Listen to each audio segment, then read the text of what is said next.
사랑하고 축복합니다. 우리 옆에 있는 분들과 인사하겠습니다. 열매 맺으십시오. 우리 한 번 더 하겠습니다. 하나님의 열매가 되십시오. 네, 지난 한 달 동안 계속해서 열매 맺는 사람은 제자다. 제자는 어떤 사람이냐? 열매 맺는 사람이다 라는 제목으로 함께 말씀을 나눴습니다.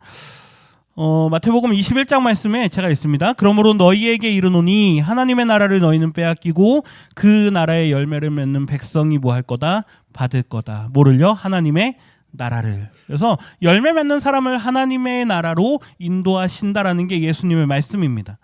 우리가 어떤 열매를 맺어야 되느냐? 이제 지난주에 그 내용들을 봤죠. 거룩함에 이르는 열매를 맺으라. 이 거룩함에 이르는 열매를 세 가지로 우리는 분류했습니다. 첫째는 빛의 열매라 그랬죠. 이 빛의 열매는 정체성의 열매다. 그래서 착함과 의로움과 진실함, 이 하나님의 성품입니다. 하나님의 성품을 받은 우리 모두는 하나님의 속성이신 선하심, 의로움, 진실함이 열매로 맺혀져야 된다. 한번 따라 하시겠습니까? 나는 빛의 자녀입니다. 네, 빛의 자녀는 빛의 열매를 맺는다라고 했죠. 두 번째는 의의 열매를 맺으라 그랬습니다. 이 의의 열매는 관계의 열매라 그랬죠. 화평하게 하는 자는 뭘 심는다? 화평을 심는다. 그래서 의의 열매를 맺는다. 의라는 건 좋은 관계에 있다는 이야기입니다. 먼저는 누구와요? 하나님과 좋은 관계를 맺고 이웃들과 형제들과 좋은 관계를 맺는다. 세 번째는 성령의 열매를 맺으라 그랬습니다. 이 성령의 열매는 성품의 열매라 그랬죠. 이 9가지 같이 한번 읽어볼까요? 시작. 사랑과 희락과 화평과 오래 참음과 자비와 양선과 충성과 온유와 절제. 이 9가지로 나타나는 성령의 열매는 단수라 그랬습니다. 하나의 포도를 생각하시면 돼요. 포도는 한 송이지만 그 안에 여러 알갱이들이 있잖아요. 그런 것처럼 한 송이의 열매 안에 우리 안에 다양한 이러한 성품의 열매들이 맺혀진다. 바라기는 우리 모든 사랑하는 성도님들이 이런 귀한 열매를 맺는 거룩함에 이르는 열매를 맺으시기를 주님의 이름으로 부탁드립니다. 열매 맺는 백성, 열매 맺는 하나님 나라의 백성들의 모습에 대해서요. 이제 마지막 계시록에 가면 요 마지막 부분이 남아서 지난주에 다 못했는데요. 마지막 계시록에 가면 아주 잘 보여줍니다. 오늘 읽은 말씀 요한계시록 14장인데요. 우리 1절 말씀을 같이 한번 읽어보겠습니다. 또 내가 보니 보라 어린 양이 시온산에 섰고 그와 함께 14만 4천이 서 있는데 그들의 이마에는 어린 양의 이름과 그 아버지의 이름을 쓴 것이 있더라. 아멘. 또 내가 보니 이제 사도 요한이 이제 하나님께서 주시는 환상을 보게 됩니다. 그러면서 그 환상 가운데 어린 양을 보게 됩니다. 어린 양은 누구입니까? 예수님, 예수 그리스도께서 시온산 위에 서 있습니다. 그런데 예수님만 혼자 서 있는 그림이 아니라 그와 함께 누가 서 있느냐? 14만 4천이 서 있다. 이 14만 4천 하면은요, 자꾸 연상되는 게 있습니다. 어떤 이단이 있습니다. 어딘지 아십니까? 네, 신천지라는 이단인데요. 과천에 그 신천지의 본부가 있습니다. 거기에 들어와서 소속돼서 예배드리는 사람들이 14만 4천 명이 돼야 이제 하나님의 나라가 임한다. 이제 그렇게 이야기를 합니다. 근데 놀라운 건 뭔지 아십니까? 이미 벌써 14만 4천 명이 넘었습니다. 두 가지가 놀랍는데요. 이단이 그렇게 많이 늘어난다는 것도 놀랍고요. 14만 4천이 넘었는데 하나님의 나라가 아직 오지 않는다는 것도 놀랍습니다. 네. 이 14만 4천이라는 거는요, 이제 12지파를 12,000명씩 해가지고요, 완전한 하나님의 나라의 수를 상징하는 겁니다. 그러니까 14만 4천 명 그 숫자적으로 그 숫자가 아니고요, 상징적으로 열방이 하나님 앞에 돌아오는 것을 보여주는 거죠. 우리도 그 지파들 중에 하나에 들어갑니다. 그래서 그 신천지에서요, 무슨 지파 막 이렇게 쓰잖아요. 근데 재밌는 건요, 그 지파를 구약의 지파로 쓰지 않고 예수님의 12사도의 이름으로 씁니다.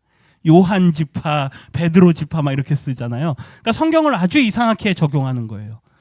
이 지파는 구약의 지파들입니다.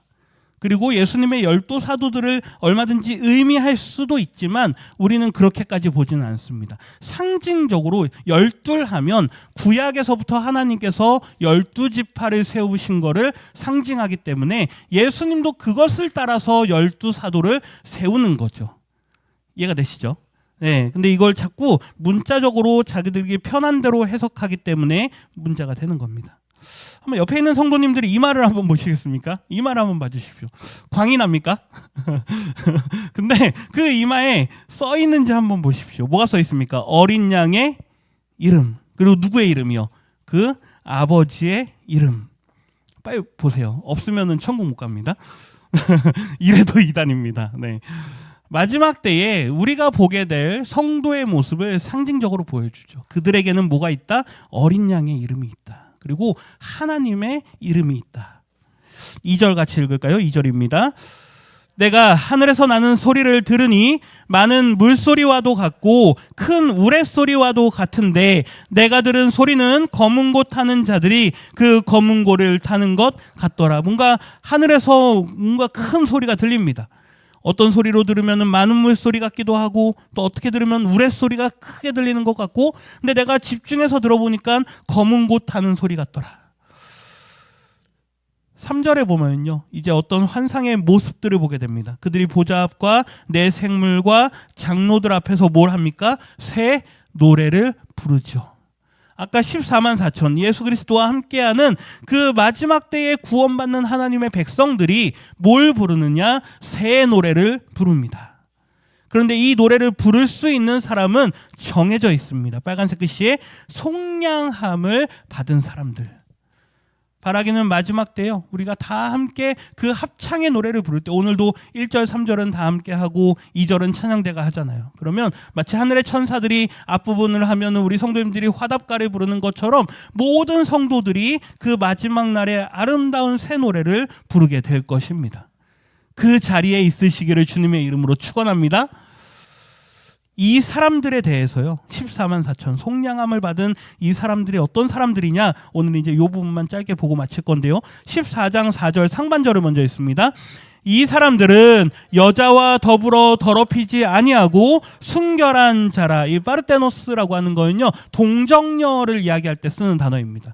그러니까 순결한 사람. 그런데 어떤 여자냐? 여기 앞에 보면 여자와 더불어라고 할 때 여자는요. 계시록에 나오는 음녀입니다. 바벨론. 그리고 사람들을 미혹하고 유혹하고 세상의 죄악으로 빠뜨리는 그 음녀와 더불어서 더럽히지 않은 사람들. 가장 먼저는 나의 믿음을 지키고 신앙을 지키고 신앙의 순수성을 지킨 사람들을 이 14만 4천 영광스러운 하나님의 백성으로 포함시켜 주신다라는 거죠. 두 번째 중반절인데요. 같이 읽습니다. 어린 양이 어디로 인도하든지 따라가는 자며 이 따라간다 아꼴로떼오는 우리가 올해 계속했죠. 제자로 따라간다. 너는 나를 따르라. 스모이 아꼴로떼오스. 그 나를 따르라라고 하는 말은 너는 나의 뭐가 되라? 제자가 되라. 그래서 어린 양이 어디로 인도하든지 그를 따라가며 불 속에라도 물 속에라도 가시밭길이라도 십자가를 지고 나를 따르라라고 말씀하는 그 명령을 따라가는 사람. 그게 누구다? 제자이다. 제자들이 바로 이 14만 4천에 속한다라는 겁니다. 하반절 같이 읽습니다. 사람 가운데에서 속량함을 받아 처음 익은 열매로 하나님과 어린 양들에게 속한 자들이니. 이 번역이 조금 잘못됐습니다. 이게 처음 익은 열매로가 먼저 나오지 않고요.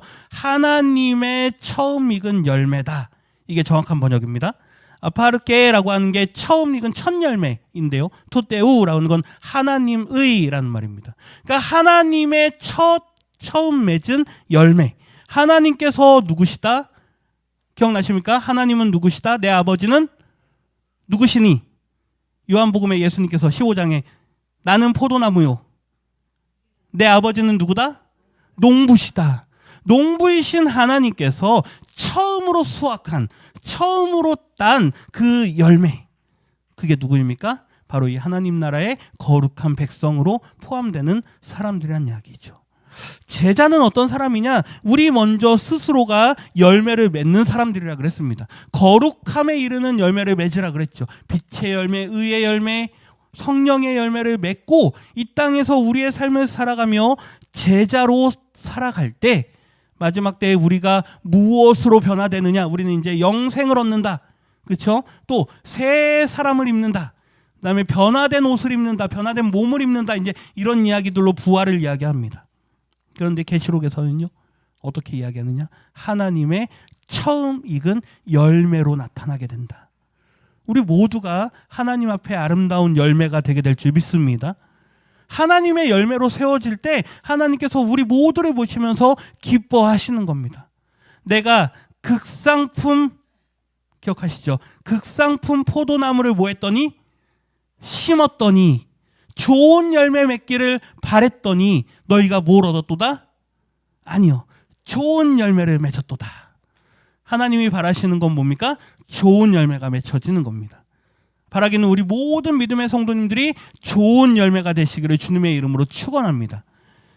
우리가 열매가 되어서 하나님 앞에 우리 자신을 드리는 것, 그것이 예배이고 그것이 하나님께 영광을 돌리는 거죠.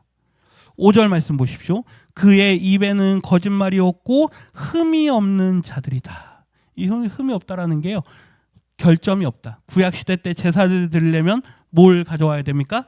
제물을 가져와야 되는데 그 제물에는 흠이 없고 점이 없는 거. 예수님께서 이 땅에 오셔서 우리를 위한 희생 제물이 되셨습니다. 우리와 똑같은 인간이시지만 예수님에겐 뭐가 없습니까? 흠이 없습니다. 죄가 없으신 분입니다. 우리가 그러한 예수님 닮은 사람들이 되어서 온전한 제물로 하나님 앞에 드린다라는 이거는 제사의 용어입니다. 우리 자신을 하나님 앞에 제물로 드리시기를 주님의 이름으로 부탁드립니다. 그런데 그걸로 끝나느냐? 아니요. 그렇게 되기 위해선 중간에 반드시 어려움이 있습니다. 고난이 있죠. 저 십자가를 지고 나를 따르라라고 하는 말 자체가요. 우리에게 뭐가 있다? 고난이 있다. 쉽지 않다. 어려움이 있다라는 걸 이야기합니다. 그래서 뒤에 쭉 내려가서 12절에 보면요. 성도들의 무엇이 있다? 인내가 있다. 이 인내는 단순한 인내가 아닙니다. 그냥 기다리는 게 아니에요.